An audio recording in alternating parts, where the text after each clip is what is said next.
Hello everyone, welcome back to this channel. Or in a series of NumPy, we have made the video of how to create a NumPy array and how can we slice, how can we reshape the array and type of array 1D, 2D, 3D array. So finally कुछ functions के बारे में ये video होने वाली है। मतलब जो इम्पॉर्टेंट बहुत रैंडमली यूज़ करे जाते हैं, मतलब रैंडमली कह रहा हूँ, बहुत फ्रीक्वेंटली यूज़ करे जाता है फंक्शंस NumPy के अंदर। वो हम लोग देखेंगे कौन कौन से फंक्शंस हैं जो काफ़ी यूज़ किए जाते हैं। रैंडम डॉट चॉइस है, आपने बहुत देखा होगा, ये सब चीज़ें फंक्शंस यूज़ करे जाते हैं। तो सबसे पहले मैं स्टार्ट करता हूँ। फर्स्ट ऑफ ऑल मैं इंपोर्ट कर लेता हूँ NumPy एरे को और इंपोर्ट NumPy एज np करेंगे। So np is alias and so उसके बाद से एक वेरिएबल बनाते हैं जिसके अंदर ही कोई फंक्शन चलाएंगे हम लोग। लेट्स सपोज कि एक फंक्शन बहुत पॉपुलर है np dot range function.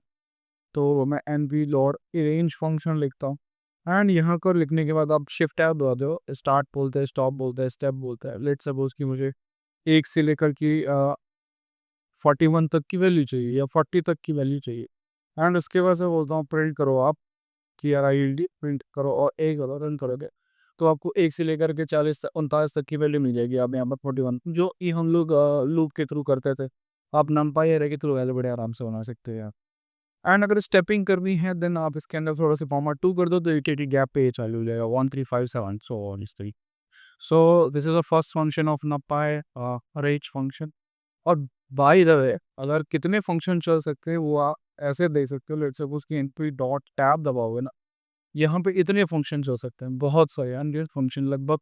I think इसके अंदर 150 ऐसे question functions.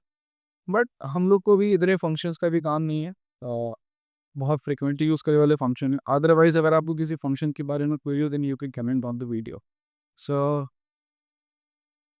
I will try my best कि मैं उसका वीडियो बनाऊँ, ठीक है। np डॉट अरेंज फंक्शन हो गया। एक फंक्शन और है np dot random dot current होता है, फंक्शन एक होता है। जैसे मान लो कि रैंडमली वैल्यू अगर आपको कोई जनरेट करनी होती है देन आप उसके थ्रू कर सकते हो रैंड। और ये फंक्शन एक्चुअल में करता क्या, लेट्स सपोज कि मैं बोलता हूँ कि 10 वैल्यू मुझे जनरेट करनी है तो ये फंक्शन क्या कर रहा है, बाय डिफॉल्ट 0 से 1 के बीच में 10 वैल्यू रैंडमली जनरेट करके देता है। फ्रेंड्स मैं ए करता हूँ और मैं रन करता हूँ, मैं यहाँ पे 0.94 है और कुछ रैंडमली वैल्यू यहाँ पे 10 वैल्यू जनरेट हो गया, ठीक है। सिमिलरली इसी तरीके से मिलता जुलता एक फंक्शन और होता है np dot random dot rand पेंट फंक्शन। और इसके अंदर थोड़ा सा इसके अंदर जो आर्ग्यूमेंट पढ़ने वाले होंगे उसके बारे में तो देखेंगे क्या है। शिफ्ट टैब दबाऊंगा तो बोले भाई लो, मतलब कि कहाँ से आपको चाहिए, बोलूँगा कि एक से चाहिए, कहाँ तक चाहिए। लेट सपोज कि मैं बोलता हूँ 51 के बीच में चाहिए, देन कॉमा बोलता हूँ, शिफ्ट टैब फिर से दबाता हूँ, बोलता है कि आपको साइज कितने साइज का चाहिए। मैं बोलता हूँ ना कि मुझे 20 वैल्यूज चाहिए, ए से 50 के बीच में या 51 के बीच में 20 वैल्यूज चाहिए। और मैं जैसे रन करता हूँ तो मैं देखता हूँ कि एक से 50 के बीच में मेरे पास रैंडमली कुछ 20 वैल्यू यहाँ पर आती है चारों। ठीक है, अगर लेट सपोज कि मैं बोलता हूँ कि नहीं भाई मुझे इस तरीके से नहीं चाहिए, मैं 8 के बीच में चाहिए, तो आप 8 और 51 के बीच में पे रैंडमली वैल्यू, इट्स रैंडम है।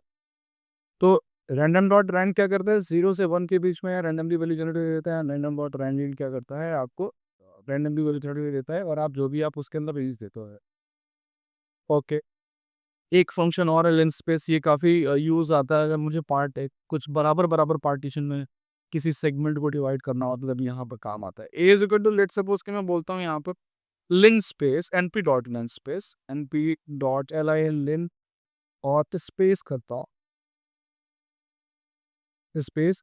जब आप यहाँ पे शिफ्ट टैब दबाते हो लिन के लाइन स्पेस यहाँ मैं लिख दी, यहाँ पे लिन स्पेस शिफ्ट टैब दबाता हूँ। यहाँ बोलता है स्टार्ट कहाँ से करना है, स्टॉप कहाँ से करना है और कितने भागों में इसको बांटना है।